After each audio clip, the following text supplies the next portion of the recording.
If you have taken any courses in biology, you have probably heard the term the central dogma way too many times.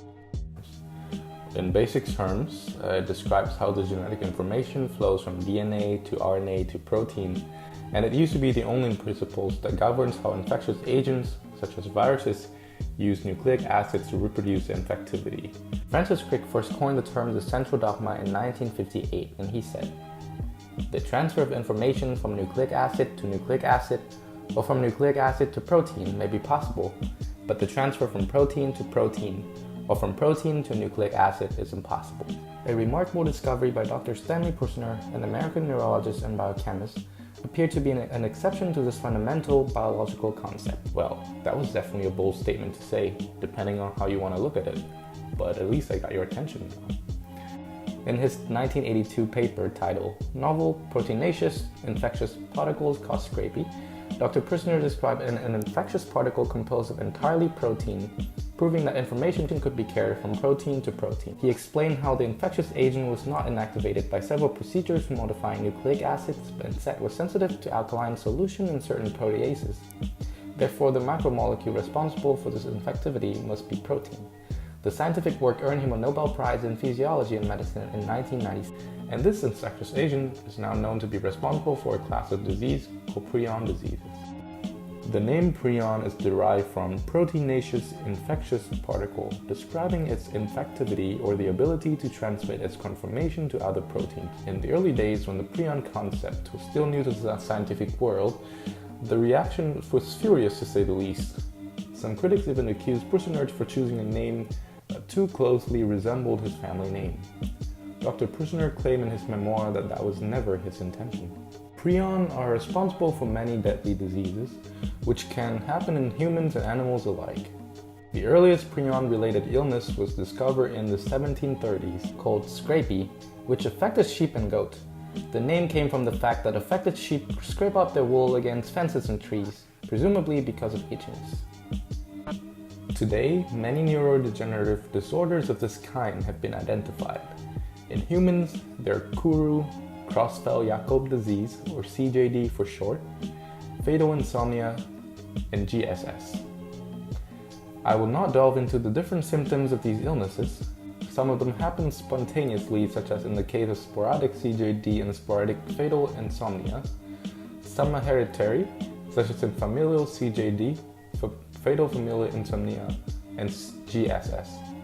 Some are acquired by exposure to the brain or nervous system to infectious prions. It can be via oral consumption of prion-infected meat, such as in the case of Kuru, through the practice of cannibalism, or in the case of variant CJD, through beef from cows that had BSE. Or it can be transmitted via surgical instruments previously operated on a patient with prion disease in the case of ICJD. All of these diseases are called transmissible spongiform encephalopathies, or TSE in short, due to the presence of tiny holes in the brain of the infected, giving a sponge-like appearance.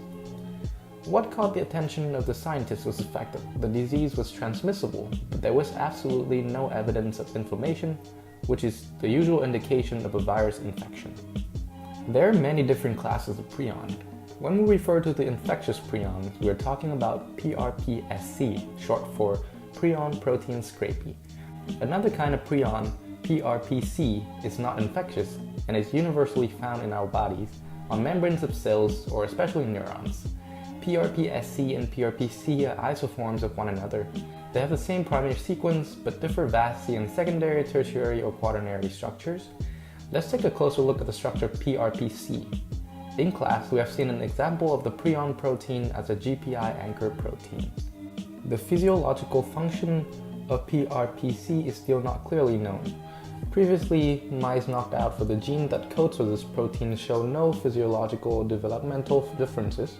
Recent studies have shown some cognitive abnormalities associated with lack of this gene. Specifically, a knockout mice study showed that prion protein was required for peripheral myelin maintenance. Here we are looking at a specific PRPC structure. This is the human prion protein residues 121 to 230. You can see the carboxyl terminus, which is going to be where the GPI anchor is attached to, through a process called glycation. And here's a flexible N terminus, and it's not shown in its entirety. Because this structure only shows you residue 121 to 230, we don't see the beginning of the amino acid sequence. There's a region called the octa-repeat region spanning from residues 61 to 90. This region is composed of a sequence of 8 amino acids repeated 4 times, which contribute to a copper binding domain. The histidine and glycine residues in each of these sequences is thought to play the biggest role in the coordination of copper. Metal binding property of PRPC has been associated with resistance to oxidative stress produced by heavy metal toxicity. There are 3 alpha helices and a short anti-parallel beta sheet. A disulfide bond forms between the 2 helices 2 and 3 by the cysteine residues at position 179 and 214. There are 2 end-link glycosylation sites at the asparagine residues 181 and 197. In humans, there's a polymorphism at codon 129. The amino acid at this position can either be methionine or valine. We also know that in mammals, at the homolog for the human PRNP gene at codon 129, the amino acid is methionine. So what is the evolutionary force that is responsible for this divergence? Scientists discovered that there is a high-level valine polymorphism at codon 129 when studying the survivors of the Kuru epidemic in Papua New Guinea. Their hypothesis was that due to the common practice of cannibalism on this isolated island, there was a selected pressure to have the heterozygous 129 MV seen this genotype to confer some resistance to the Prion disease. 2 codons before position 127, there's a polymorphism G127V, which is only found in the survivors of the Kuru epidemic. Studies using transgenic mice demonstrated that this polymorphism conferred very strong resistance to the acquisition of prion diseases. The high-definition structure of monomeric PRPSC still remains unidentified. The biggest structural difference between PRPC and its infectious isoform PRPSC is the level of alpha helix and beta sheet content. Using Fourier transform infrared spectroscopy, researchers found that PRPC contained 42% alpha helix and only 3% beta sheet, whereas PRPSC consisted of 30% alpha helix and 43% beta sheet. Though the mechanism of transformation from PRPC to PRPSC is still currently being investigated, numerous models for prion propagation have been proposed.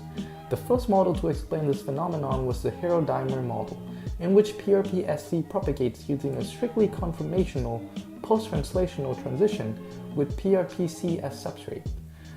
The presence of PRPC is absolutely required for the replication of PRPSC as well as the development of the disease, since studies have shown that PRP knockout mice are not able to be infected with prions. Another model, the seeded fibro model, describes the recruitment of PRPSC into trimer seeds, which continue to grow into amyloid fibers.